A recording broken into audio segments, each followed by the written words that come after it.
Hey, this is Sanyam Bhutani, and you're listening to Chai Time Data Science, a podcast for data science enthusiasts where I interview practitioners, researchers, and Kagglers about their journey, experience, and talk all things about data science.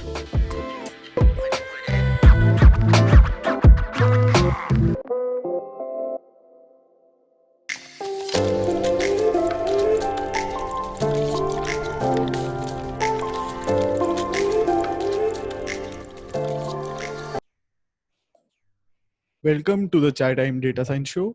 In this episode, I interview the king of Kaggle kernels, Kernel Grandmaster Andrew Lukyanenko, also known as Artgor on Kaggle, spelled as Artgor.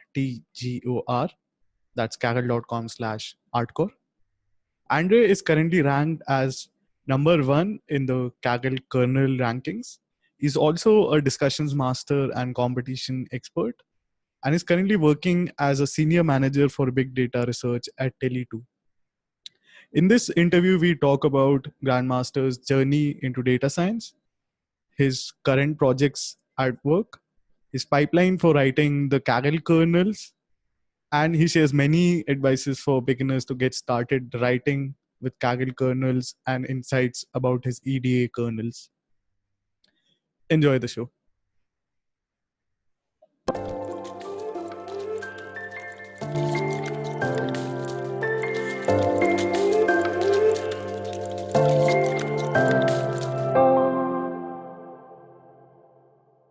I am excited to be talking to one of my machine learning heroes, Grandmaster Andre, also known as Artgor on Kaggle. Hello, Grandmaster. Thank you so much for joining me today. Hello, and thanks you for inviting me. So currently you're crowned the king of Kaggle kernels with the rank 1, and you're also a discussion master as well as a competition expert. So could you tell us a bit about how you got interested in machine learning and how you got started with Kaggle? Sure. Several years ago, I was working in consulting companies as an analyst in ERP system implementations. It was quite interesting and useful, but very stressful and had quite a bad work-life balance and many repetitive tasks and so on. I was looking for some other occupation, and in some 2016, one of my former colleagues told me about such thing as big data. Working with data and analyzing it was always interesting to me, so data science seemed to be a good choice. It took me quite a lot of time to land my first data science job, but now I can say that it was worth it. Kaggle was a well-known platform for machine learning competitions even 3 years ago. I have started my Kaggle journey with Titanic dataset as many other people, but after this I abandoned Kaggle for more than a year, spending time on learning other things because I thought that Kaggle isn't this useful. But some people in ODS society, especially Ternauss, known as Vladimir Glevikov, regularly wrote that taking part in Kaggle competitions is a really great idea and everyone should do it. And so I decided to try it, and well, I loved it, and I do it now. We're all grateful that you did get started. So the community is grateful for that. Yes. Um, and you're currently working as a senior manager for big data research at Tele2. And I think you've been working in the data science space for a few years now. So can you tell us, like, where does Kaggle come in the picture for you? Is it related to your other projects at work also? I think that there were a lot of debates about Kaggle in the last years about its usefulness for people in real world, Right. because a lot of people say that modeling like in Kaggle is only a small part of data science projects, that you never get clean data, and that you compete for some kind of small minuscule increase in score, and no one needs it in real business. I completely agree, and this is true, but Kaggle also brings a lot of other important things to the picture. I won't speak about the arguments which people say, but I'll say what exactly I got from Kaggle for my job. First of all, writing Kaggle kernels helped me improve my skills in creating minimum viable projects fast. And sometimes in business, this is already enough. You made a simple model and it already solves the problem. Competitions also show that setting up a correct validation scheme is very important, and it will make working later with data easier, and it will help you correctly compare your solutions. Also, With the real world data. yes, yes. And Kaggle also let us take part in different competitions, which we would never be able to try in real world. So it gives us a lot of experience.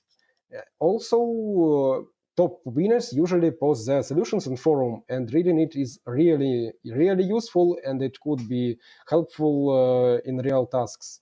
Also, I think everyone agrees that in competitions, feature engineering is much more important than tuning models. Of course, it works, but we see that features are much more important, and this is completely true for business. And Indeed. yes, and of course, a couple of last things, some neat tricks which we meet on Kaggle, like training on faults, adversarial validation, and other cool ideas. And of course, a lot of people, amazing, great people who are on forums, who write kernels, who are take part in competitions. People like you. Thank you. And they share their knowledge, and it really helps to people. So this is like this. Kaggle is very useful for me. So, like, there are negative aspects to it, but you think overall the positives outweigh in general. Yes, especially the competitive aspect, because when you Indeed. do task and work, you have some kind of problem like churn prediction. You make a model and you don't know whether it's good. But on Kaggle, there are hundreds of people, and you will know that what you did is good or not, and you will want to become better. As well as in real times, you Yes. get to understand your position.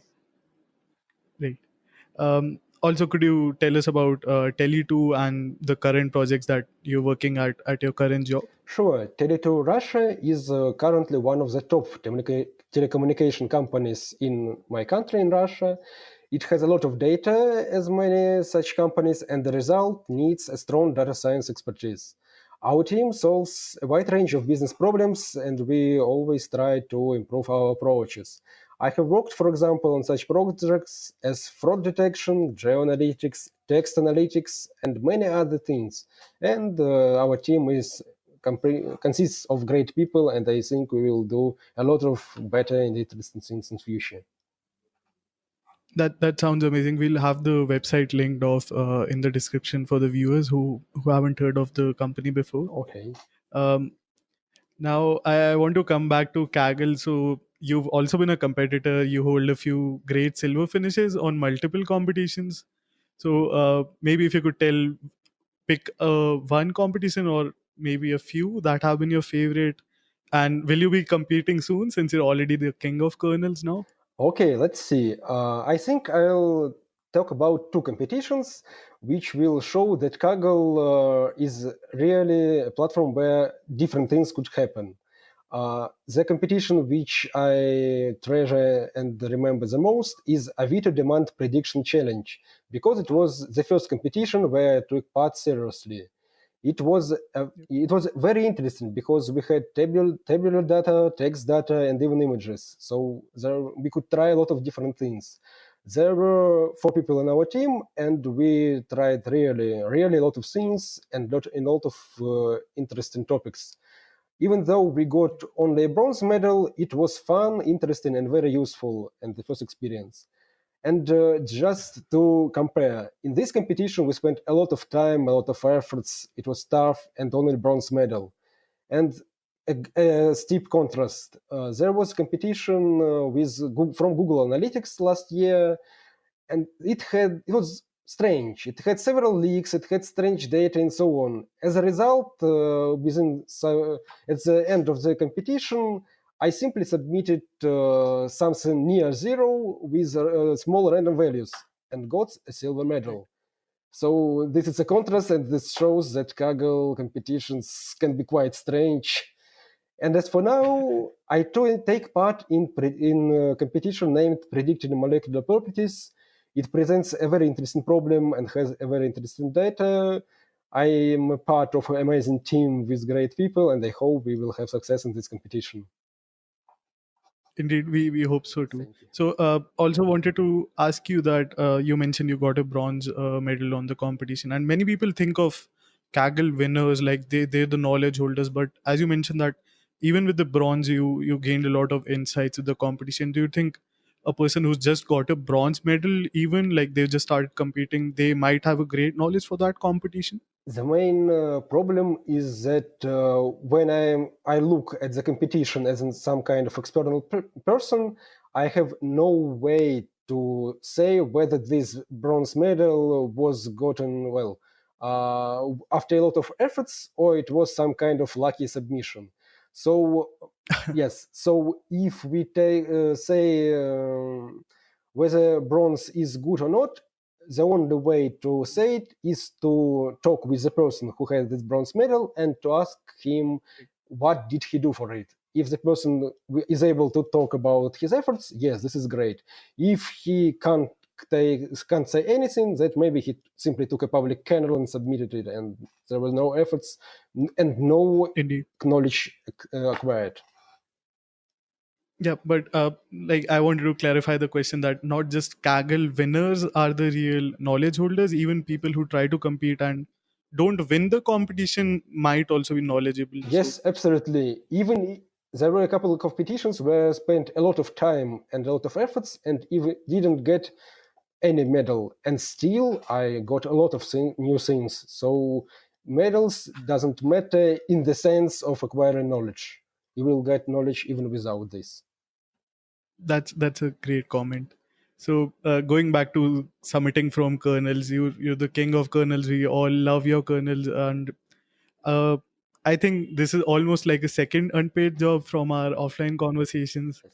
So could you give us an insight of what sort of efforts goes into your kernels? I mean, now it might be a little relaxed for you, but what is your workflow like for writing these kernels and the amount of efforts that usually go into these? Well, let's see. Usually, I write several types of kernels. The most common, and I suppose my most popular type, is EDA, and sometimes I write other kernels. When I write EDA, I try to create this kernel as soon as possible. So as soon as I hear is about the competition, Usually within a few hours of the competition, yes, luckily for if us. I am not, if I currently don't work and not in my job, then I try to throw away all the things which I do if they are not some urgent and sit to try and write the kernel. Usually, the first version is ready after 1 or 2 hours. So it usually contains some kind of overview of the dataset, basic modeling, maybe plots for some interesting variables, and this is ready. And of course, this is only beginning. In the next version, I usually make IDEA for all features, create some better feature engineering, better models, maybe some kind of model interpretation, and so on. So I suppose currently, in general, EDA kernels take around maybe 8 up to 16 hours of pure working time. Of course, some competitions have less data, and maybe some EDA could took a couple of hours or maybe 4 hours in total. And of course, I want to point out that I have a lot of experience writing kernels. And when I started writing kernels, it took me much, much more time. So no one should be discouraged in the fact that it takes a lot of time to do something. When you do something for the first time, you will make a lot of mistakes and it will take a lot of time. And after this, it will be easier and easier with each time. And sometimes, yes, yes.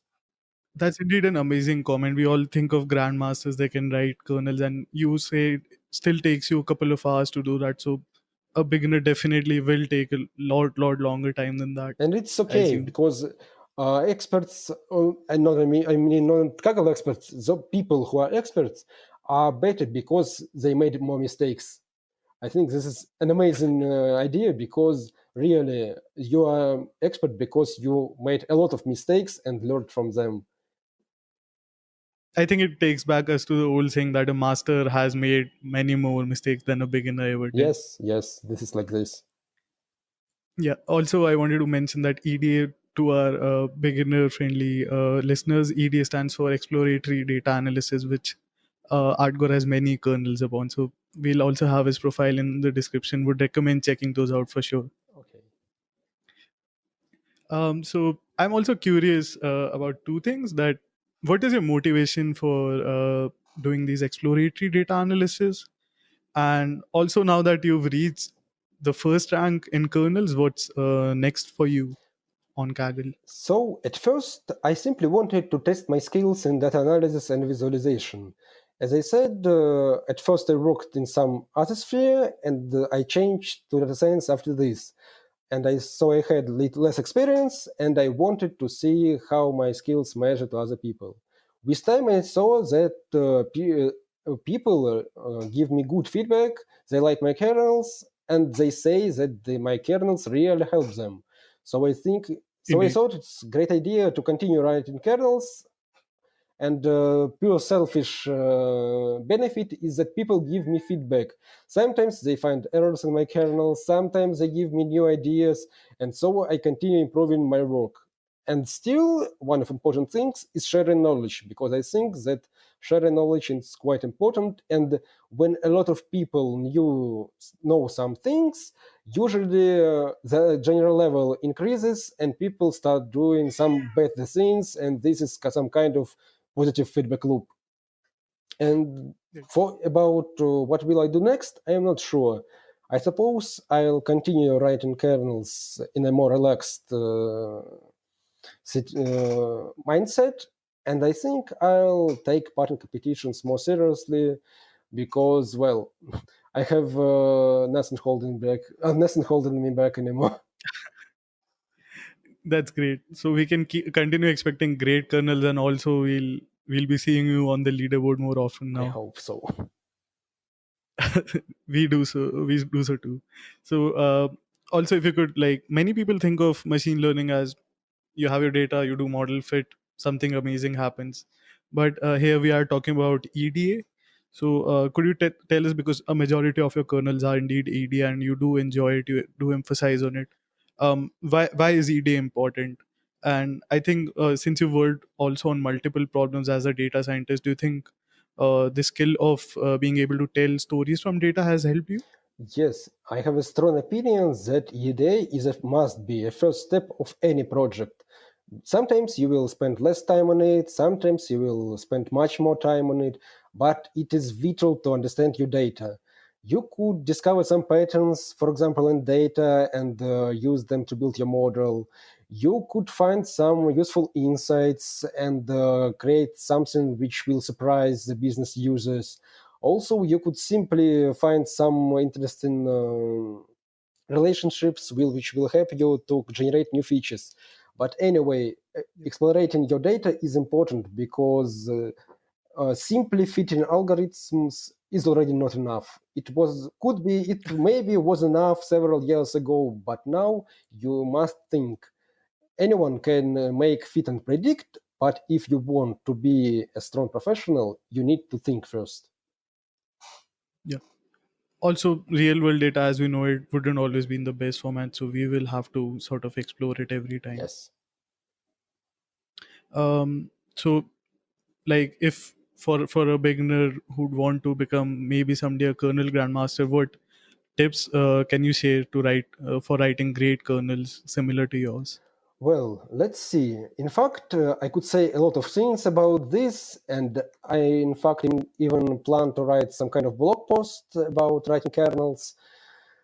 I wrote a couple of posts on Kaggle about this. We could include them in the text version, and I think that the main idea when you write kernels is to make something useful which you would like to see, and to write your own analysis, because I saw a lot of kernels when people make a lot of plots and write nothing.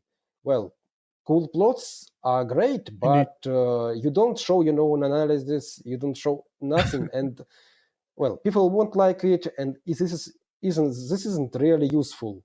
So even if you write some kind of short kernel, maybe 1 or 2 pages, if you include your own analysis, your own interpretations of the data of the plots, it will be already a great start. Yeah.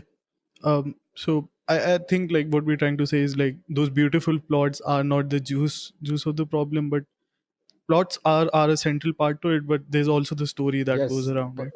and some I saw several great kernels which contained only plots, but they maybe there are only some of them, because really good kernels contain not only plots but your own ideas, be, because you need to show that you can not only draw some cool things, but you can use this to generate some new insights and value.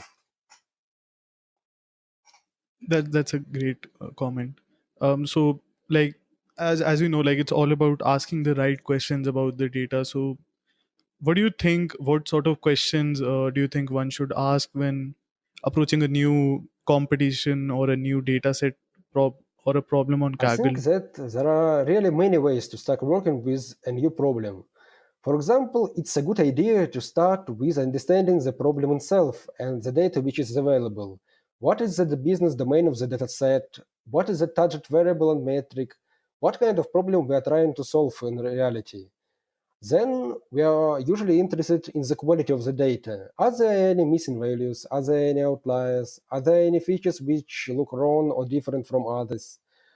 Then you will start exploring variables, their interactions with other variables, their relationships, how do they influence the target variable, and so on. This is, I suppose, a great start. And after this, you could try to do something specific to a project. Awesome. And also, I think it's an iterative process that one would definitely learn by, as you said, making mistakes over time and from the feedback from the great Yes. community. Um, so I also believe that, like, now that we know how to ask the right questions, there's also this skill, I believe, of being able to tell a story using a kernel. So, how do you think can one share a story via kernel or code in the best manner? If you could give a few insights for If we that. talk about stories and storytelling, then I really love kernels written by Heads or Tails. He is also Grandmaster of Kernels, and he writes amazing kernels in R, which is quite rare in Kaggle. First thing he does, he hides all the code. Anyone who wants to read it can read the code, but it's hidden by default so that it doesn't distract users. Another thing is that he writes a comprehensive and structured analysis, which starts from some simple things and goes deeper and deeper and provides cool insights. And of course, he makes amazing visualizations. He often combines several plots to show one variable from several points of views. And I think that his kernels are an amazing example of such thing.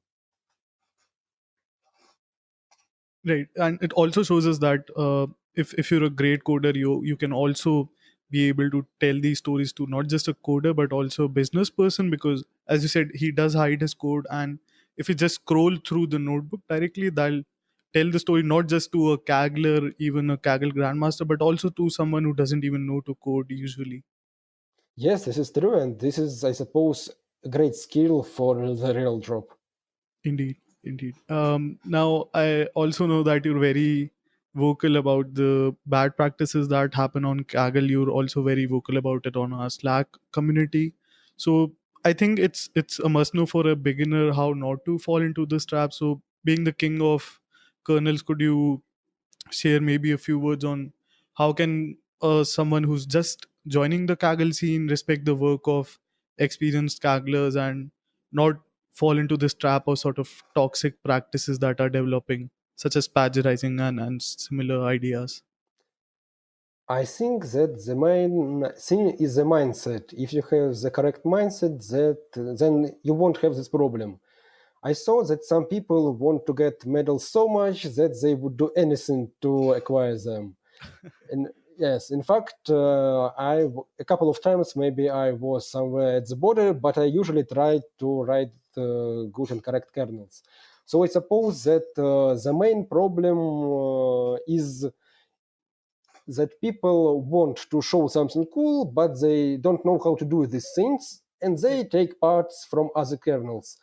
If they would leave simply a reference for the original kernel, then it would be enough. But sometimes we saw people which completely copied some notebooks by other people and tried to show it at their own. So I think that people should try to make their own work, and if they want to maybe take something from other kernels, then references would be a good idea, because there are a lot of people on Kaggle now, and they will be easily find you're cheating. And well, don't do this. Reputation is a very expensive thing. It's very Indeed. difficult to acquire it and very, very easy to lose it. Don't do Indeed. it. So always respect the work of experienced Kagglers. Always give credit where it's due, and don't just fall into the trap of gamification. Yes. Also, I mentioned about a Slack community, which brings me to Open Data Science, also known as ODS.ai. Also, the thing that usually occupies the top few, or usually the top of the leaderboard in almost every competition. So, could you tell us a bit about ODS? Also, many people think of it as a Russian only community. Are other people also welcome? People that don't speak Russian? In fact, I think that open data science community is the most amazing thing which I ever found, because when I worked in another sphere, there was no such thing. You worked in your company. Sometimes there are a couple of conferences where you talk with some people, and that's it. You are usually on your own, or maybe you are with your team at the company. But here, I suppose I can say now that it's only thanks to this community that I'm at the place where I am now, because there are more than 30,000 people in the Wow. Slack community, and I think more than 7,000 people use it each week. So it's great community. You Indeed. can get information about various spheres of machine learning, like deep learning, classical machine learning, network analysis, and some other things. You can ask questions about career development. You can ask help in some courses and so on. So this community really motivates and encourages people. And to tell the truth, Kaggle is only one of activities, and I suppose only a small part of our community takes part in it. Yeah. But it's one of the most experienced part of community. We have Yes, many grandmasters from ODS for sure. I think that one of the interesting things about this is that on one hand, data science sphere appeared and became hype in Russia not so long ago, but on the other hand, there is quite a high competition here, and if Russian people want to show that they are better than their competitors, or that they are good, or even in the whole world, then it is necessary to somehow prove your skills, and Kaggle is a great opportunity to do so. So there are a lot of strong people who changed their career to data science. They want to prove that they are cool, and they use Kaggle, and well, they have success. And so we have really a lot of grandmasters. And of course, such successful community may attract some attention. And for a long time, we had admins here, like Inversion and some other people from Kaggle team, Yeah. who can access any discussion about competition and see whether there is something strange here.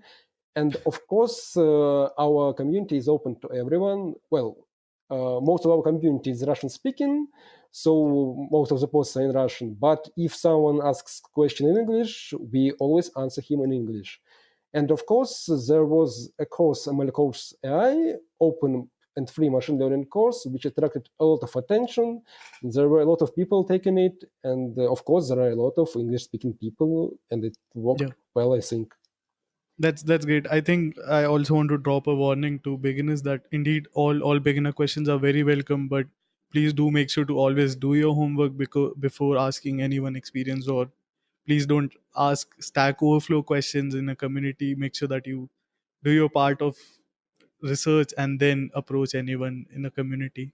Yes, I think I'll just the last thing about this question is that I suppose the Russian community is usually stricter than English-speaking communities because I suppose there are high expectations of people. So if True. someone doesn't want to make some efforts to get some knowledge and simply asks simple questions, people will answer him a couple of times, and after this there will be some kind of negative reaction because our community has high expectations of data scientists that they're highly motivated and willing to study things, and so we usually expect that people try to do something by themselves and ask questions when they can't do something, and if they show that they made some efforts, we will gladly answer them.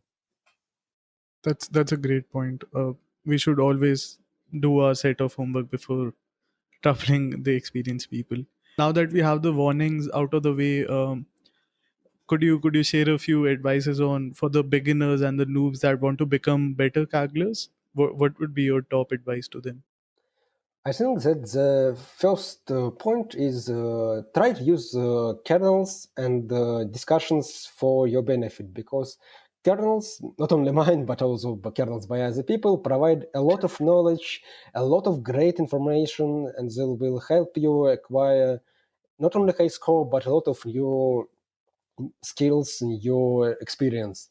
And if you look in the forums, you will see that a lot of people talk about their models, their approaches, their scores, and many other things. And this is amazing that people share so much things. And we remember that in several past competitions, Chris started sharing really a lot of things, and it was amazing and helped a lot of people. So use Yeah. forums and discussions in the information which other people share, and you will have success, or at least you will acquire a lot of new skills and knowledge. We'll also link Chris Diote, Grandmaster Chris's profile. Indeed, he has a lot of great resources. He's also one of the most active Kagglers, I think, right now. Yes. So also the usual job descriptions require one to have a PhD, even 10 years of experience, maybe 5 years of experience, insane amount of expectations, even from a fresher. So could you share what do you think about how can one who's a fresher in the field become better prepared for a job? Also, do you think like maybe Kaggle would be a good point on one's profile if they're looking to get a break into this field? In fact, I think that it really depends on the country. In some countries, expectations are higher. In some countries, expectations are lower. So I can't speak about all the countries, but I think that getting the first position is always the most difficult. After you get your first job in data science, things will be much easier for you. So if you want to get the first job, you need to show that you are better than other people. And I think that then going through a lot of courses isn't a good idea because it's usually enough to go through one or two good courses. And what really should put you out is some kind of personal project. It could be for example, you could make some little website where you host a model and everyone could try it. Another idea is to make a GitHub and show your analysis and skills. Another idea is Yeah. really Kaggle. And here is the problem that if you get low scores, low medal, then when recruiters simply look at your profile, they won't be able to say whether you are good or not. And so I suppose that either high-level medals can help you, or writing good kernels because you would show your analysis skills, your coding skills, and often this is enough. Right. So the infinite learning loop, as I call it, where you go from one course to another because you feel like you don't know one thing and another course teaches you saying that instead of doing that one should just jump in on a project, be it as simple or even get started on Kaggle, try to get feedback from the community. Yes, I agree, because practice is the main thing. Well, I suppose some people can learn from courses and receive great benefits from it. But for example, as about me, I prefer to study something and then apply it to practice. If I don't apply it to practice, I will forget it very soon. That's a great insight. Uh, so please follow Grandmaster's advice on that. I also want to ask you about how do you keep yourself updated with the explosive growth of machine learning, all of these papers, blog posts, all of these amazing knowledge that's coming out. So how do you stay on top of it? Well, as a lot of people, I make a lot of bookmarks and never read them. uh, Like those 20 yes, open tabs in Chrome. yes. So more realistic approach is that I subscribe to several sources like Data Machine, Data Elixir, and similar things. And also, I use ODS community, which shares a lot of links to important research. But I think this is really important. You need to decide what is interesting to you. If you are interested in classical machine learning, you will use R1 sources. If you are interested in state-of-the-art deep learning machine models, you will use Archive. So it really depends on what you want to accomplish, because it isn't possible to follow all the developments. It isn't possible and it isn't necessary. Yeah. So we should rather just focus on what we're interested in and Yes. let the tabs or the bookmarks remain there. Yes. Uh, Also, what are your thoughts about the hype versus reality of machine learning? Because we're at this state of the art stage, and do you think there's a hype to the machine learning, or is it still real? Let's see. As people say, if you see a code, then it's machine learning. If you see a presentation, it's artificial intelligence. So yes, I suppose some parts of machine learning are really overhyped. But what is important is that machine learning is a tool which is simply a tool. It helps you to do something, but it isn't means to the end. And in reality, I think that maybe in 10 or 20 years, machine learning will be used in all or almost all companies. It will be changed, of course. Maybe it will be easier to use. Maybe there will be more programs which will provide ready solutions. But machine learning is reality. It will be used. We won't run out from it. There won't be some kind of cold winter. It Maybe Yeah. people will understand that it is a reality. It isn't magic, because sometimes people think that machine learning is magic. It can do anything and so on. I think that people Yeah. will understand that machine learning is a necessity. It can't do everything, and one more important thing is that programming skills are very important. So machine learning engineers will and data engineers will be maybe will have maybe even higher will be more demand than simple data Rock stars scientists. of the future, essentially. Could you repeat the question? I mean, they might be even be the rock stars of the future one day. Yes, I agree. Yes. Yeah. So before we conclude, any tips for beginners who aspire to be like you someday, but feel completely overwhelmed with the amount of knowledge that is there by all of the grandmasters on the leaderboard, too scared to just compete even? I think that one of the most important things in this is persistence and not giving up. Because I just want to say that when I was changing my career, I left my job in consulting, and it took me 8 months to get my first job in data science. It took me 8 months, and it was really tough, and even tough mentally, because I wasn't sure I would succeed. So I think that you should decide whether you want to do it or not. And if you decided that you want to work in data science, then you should do it without doubt. You should work on it. You should pursue your dream, and someday it will come true. That's thank you for the great comment. It's indeed that we only learn by mistakes, and I think you're an example to the word that keep competing and eventually you'll make it. Thank you. Yes. So Thank you so much, Andre, for joining me today. We're also from the community, and myself, we're all grateful to all the things that you do on Kaggle and even in the community. And we hope that you keep sharing those amazing kernels with us, and now hopefully even competition insights. Um, Before I jump off, could you, apart from your Kaggle and Medium profile, how can we best follow your work? Is there any other I place? suppose not. It's only thing where I also write is in ODS community. So maybe you could also join it, because I repeat that ODS community is open to everyone who is willing to learn data science.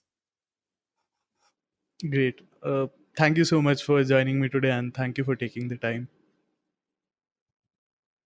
And thank you also for giving me this opportunity.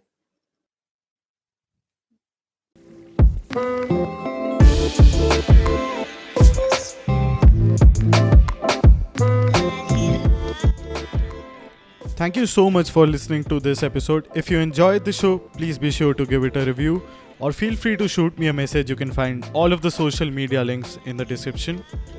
If you like the show, please subscribe and tune in each week to Chai Time Data Science.